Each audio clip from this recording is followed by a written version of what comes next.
Assalamualaikum warahmatullahi wabarakatuh. Halo teman-teman, perkenalkan nama saya Siti Fadilah dari jurusan Pendidikan Bahasa Arab semester 4 kelas C. Saya di sini akan mempresentasikan sebuah mata kuliah metode metode pembelajaran bahasa Arab dengan judul Pembelajaran Keterampilan Berbicara. Adapun ada beberapa pembahasan, yang pertama tentang hakikat, yang kedua tentang tujuan, yang ketiga tentang pembelajaran keterampilan untuk tiap level, mubtadi, mutawasid, dan mutaqaddim, yang keempat yaitu materi atau bahan ajarnya, yang kelima media, dan yang keenam teknik pembelajaran keterampilan berbicara, dan yang terakhir yaitu tentang evaluasi. Langsung saja kepada pembahasan yang pertama, yaitu tentang hakikat. Keterampilan berbicara pada hakikatnya adalah kemampuan memiliki dan menata gagasan secara logis dan sistematis, menuangkannya ke dalam kode kebahasaan sesuai dengan kaidah bahasa yang digunakan secara konteks komunikasi yang sesuai, dan mengucapkannya dengan lancar dan jelas. Adapun pembahasan yang kedua yaitu tentang tujuan. Tujuan utama pembelajaran berbicara adalah membangun keterampilan berbicara kepada peserta didik pembelajaran. Berbicara adalah sebuah proses belajar mengajar yang mengarah pada tujuan pembelajaran, yaitu peserta didik memiliki kemampuan komunikasi ide, gagasan, perasaan, dan dan pendapatnya kepada orang lain.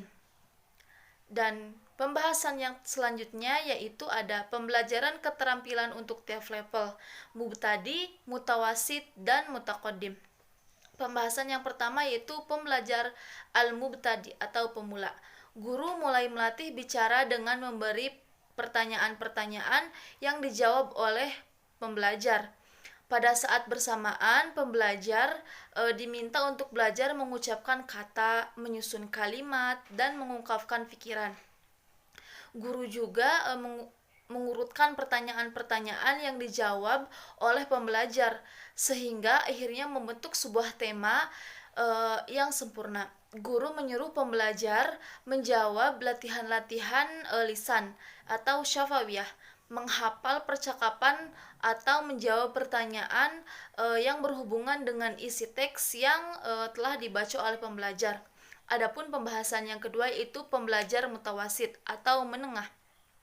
Yang pertama, belajar berbicara dengan bermain peran. Yang kedua, membicarakan tentang tema tertentu. Yang ketiga, berbicara tentang peristiwa yang terjadi pada pembelajar. Yang keempat, bercerita tentang informasi yang telah didengar dari televisi, radio, atau lain-lainnya. Yang terakhir yaitu pembelajar mutaqaddim atau pembelajaran lanjut.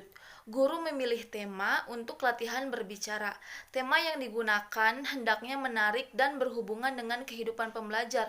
Tema harus jelas dan tak terbatas. Mempersilahkan pembelajar memilih tema atau dua tema atau lebih sampai akhirnya pembelajar dapat bebas memilih tema yang akan dibicarakan dan tentang apa mereka yang telah diketahui. Pembahasan yang selanjutnya yaitu tentang bahan ajar. Bahan ajar adalah semua yang digunakan oleh pendidik atau peserta didik untuk memfasilitasi belajar bahasa. Bahan ajar tersebut dapat berbentuk video, DVD, email, YouTube, kamus, buku tata bahasa, pembaca, lembar kerja atau fotokopi catatan. Pembahasan yang selanjutnya yaitu ada media. Terdapat beberapa poin penting. Adapun poin pertama tentang audio media. Audio media ini berfungsi untuk mengalirkan audio pesan dari sumber pesan ke penerima. Pesan, media audio yang berkaitan erat dengan pendengaran. Yang selanjutnya yaitu media visual. Media visual itu mengandalkan indera penglihatan.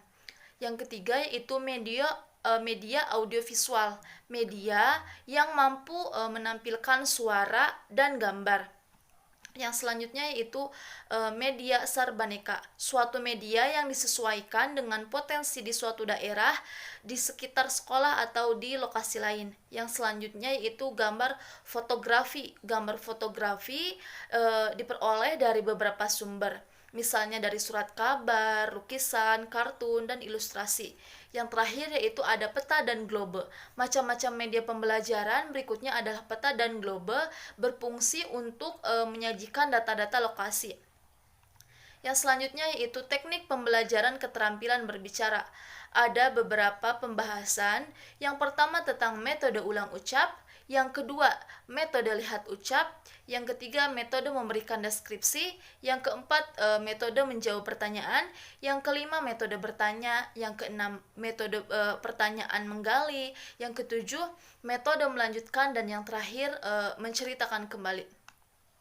Adapun pembahasan yang terakhir tentang evaluasi keterampilan berbicara. Apa sih evaluasi tentang keterampilan berbicara itu? Evaluasi dilaksanakan untuk mendorong peserta didik belajar lebih mantap.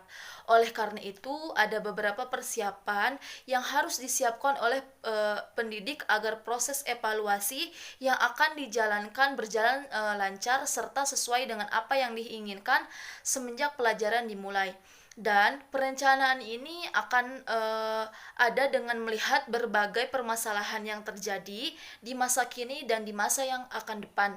Terdidik dengan menetapkan tujuan dari evaluasi, pelaksanaan, dan diakhiri dengan perbaikan.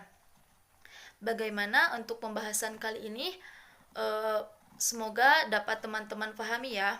Mungkin cukup sekian video presentasi dari saya. Sampai bertemu di lain kesempatan. Wassalamualaikum warahmatullahi wabarakatuh.